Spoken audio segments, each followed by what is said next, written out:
Well, I have something that I'm very excited about. In 2022, in this project, we're going to be installing some stone steps right here to mitigate the severity of the drop and how much further down that next step is. Kim and I aren't getting any younger, you know. The first thing you're going to do is clear your workspace out. Pull all the weeds, pull all the grass that you need to, and then you wet it down and you tamp it at least 2 inches down with a sledgehammer, or you can use a mini sled. This is 90% of the work. Next, you'll add 3 to 4 inches of base rock, aka crushed gravel, and this prevents sinking and shifting and all the sand washing out from underneath the stone. Put a little extra gravel on the downhill side. This prevents the stone from creeping down a hillside. Next, add your rock sand. Now don't go cheap on this. Rock sand is different than the gravel. It's thinner and will act better to smooth out the stone so it sits level. Next, you're going to put adhesive on. So make sure you clean the stone really well. Don't apply your lines too close to the edge because it'll push out once you set the stone. What I do is I create a little square with 3 lines on one side and squiggly lines in the middle. Once you press firm, it will spread out evenly underneath the stone. Now remember, once you do this, do not twist or turn the stone because you will break the seal that the adhesive has already created. Let it dry for 24 hours. What? 24 hours? Yes. Go around. Let it dry and set for 24 hours. And by the way, this is not a training video. I'm winging this as I go. I cannot believe what a crazy weather pattern we've been having this winter. It's March and we've had triple-digit days, days in the high 90s. In the meantime, I know some of you are still under snow, not to mention those of you in Hawaii that are getting that crazy, crazy storm. So it seems like the weather is just going nuts on us this year. So unfortunately, many of my cooler vegetables here in the fountain planter are completely toast, which has never happened this early. We've never had heat like this in March. So job for today, get things uncovered. It's a little bit cooler out here today, at least in the mid 80s, and get some new things planted, which I am excited to get my peppers and cucumbers and squash in this early. That's never happened before. And by the way, happy spring, guys. So this will actually be a really nice thing to do here on the first day of spring. Wanted to bring you guys along with me. And what I do want to hear though, is how the crazy weather is affecting your garden. Are things a little bit later this year as far as planting outside? Or like me here in Southern California, are you able to get things out sooner? So drop a comment, let me know. Got to get busy before it gets too hot. I know it's just a life cycle in the garden, but these looked so good a few weeks ago. My beautiful lettuce and cabbages are absolutely toast. I mean, look at this. It's March and usually everything is thriving by now and just taking off. And it barely started to take off and this heat wave hit. It is just absolutely destroyed. I cannot believe how, even though covered with shade cloth, the lettuce is just done. The pests have moved in. And the only comfort I can take in all this damage is thankfully I have peppers and cucumbers and some warm weather veggies hardening off, ready to go in and ready to take their place. So it's always a good idea to get those going just in case something like this happens. So let me know how your garden's faring and how you're holding up too, because it is pretty disappointing. Now I actually haven't even looked under this shade cloth for about 2 weeks. I'm kind of afraid to lift it up. It's got lettuce in it, cool weather stuff. Ooh, what do you guys think? Let's check it out here.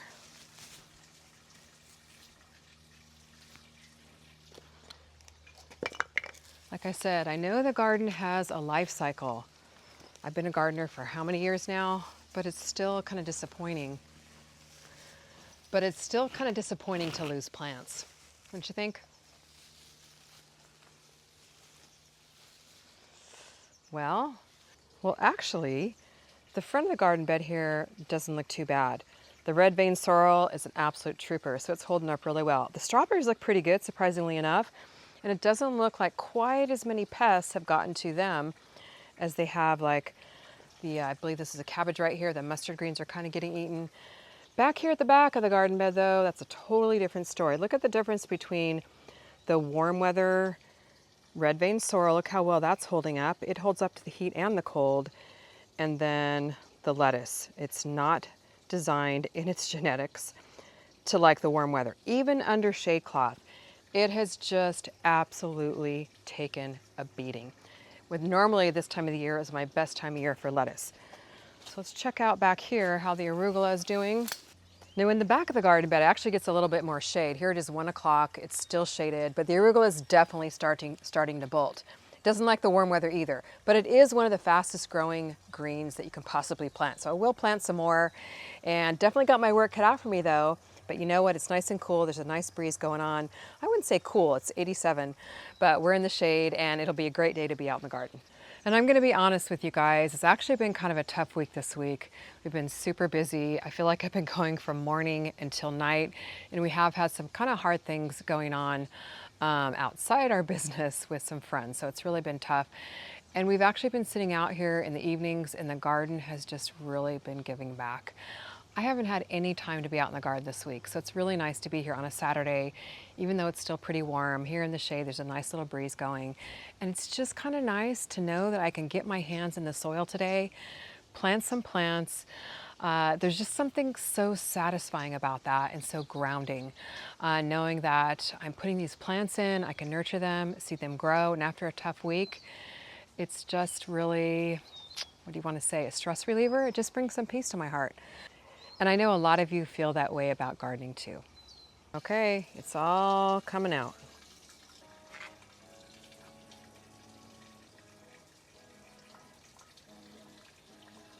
I'm really debating whether or not to pull out this Brussels sprout plant. It actually looks pretty good. Not a lot of bug damage or heat damage. However, the deciding factor is next week it's still going to be in the 90s, and Brussels sprouts actually take a pretty long time to produce. I'm gonna go ahead and yank it out. Yeah, I know, it's a tough one sometimes, but the reason why I'm doing this is because I want to free up space for plants that will be more productive for the weather that we're having right now. So out it goes, but I'm gonna put it in the compost pile so all is not lost. Well, now that I've cleaned everything out, it feels really good to start over with like a fresh bed here. And the cool thing is, it got us a little harvest of this Napa cabbage. We'll eat this tonight for dinner. And next step here, we got to get in this bumper crop soil. Of course, we got to refresh our garden beds, and look at these beautiful looking pepper plants here. These are growing so good, so I'm excited to get them in early this year so we have peppers to harvest early. Pretty fun. 3, 2, 1, action. I actually really love this part. Opening a fresh bag of soil is always fun. And then knowing that I've got fresh new soil here in my garden bed, especially this stuff. Oh, it just smells so good. I love the look of new soil. This new raised bed soil from Bumper Crop is really, really nice. I mean, look at how beautiful that looks. I like that it has these little pumice stones in them, which really helps with water retention. This stuff is amazing. Topping things off here.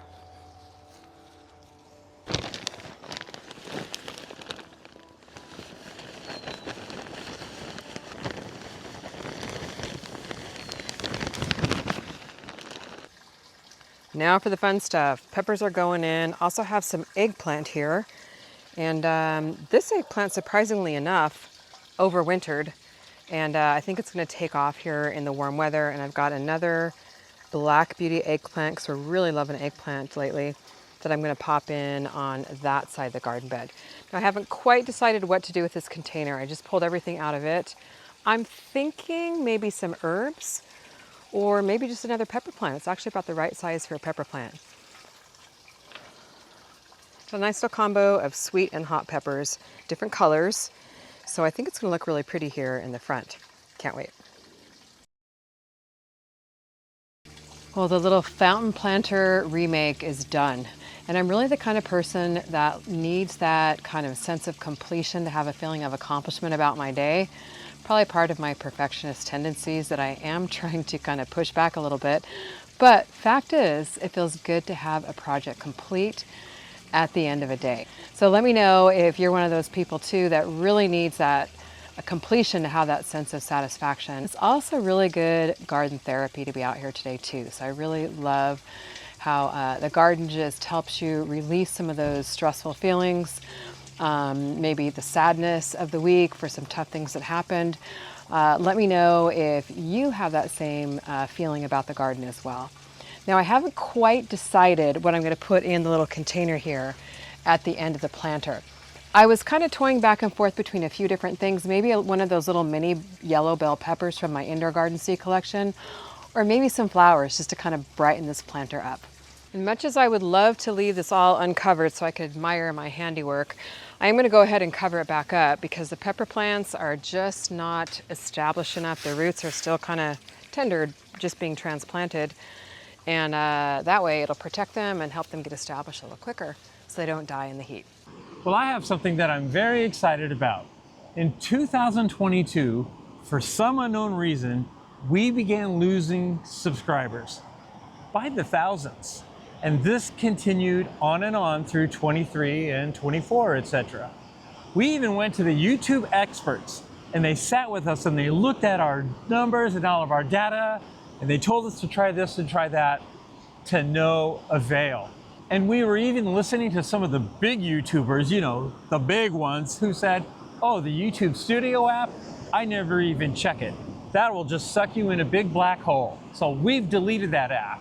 We looked at ourselves and we're like, we can't delete that app because that app tells you too much about how you can improve or where people are stopping watching your videos, etc. But then I chatted with desktop support of YouTube. And I said, hey, listen, do you see anything suspicious on our account? Is anything weird looking or anything? And they said, well, no, everything looks good. But what YouTube does do is that it will scan all of YouTube subscribers and start deleting fake accounts or even accounts that haven't been to your channel. It will unsubscribe them from your channel. And I said, you're kidding me. And they said, no, I mean, that very well is probably what's happening here. Here we are now, 2026. It's been keeping a negative count for us conveniently. And guess what? We're in the positives now. So we want to thank you for all of you new subscribers. We are back on the mend and it just feels so good to have that number being positive again. So thank you so much for watching. Thank you for your support. We truly appreciate it. And if you could do us a favor and just check to make sure you're subscribed, especially if you're enjoying our videos. If you're brand new here, we want to welcome you again. And just head over and subscribe because it really does help us out. We really appreciate it. Thanks so much. Yeah, we've actually had a few of our subscribers DM us and say, you know what, I thought I was subscribed, but I'm glad I checked because I wasn't subscribed. To all of you, we want to tell you thank you for your support. Thank you for subscribing and for being amazing. Until next time, we'll see you on the next Uncut.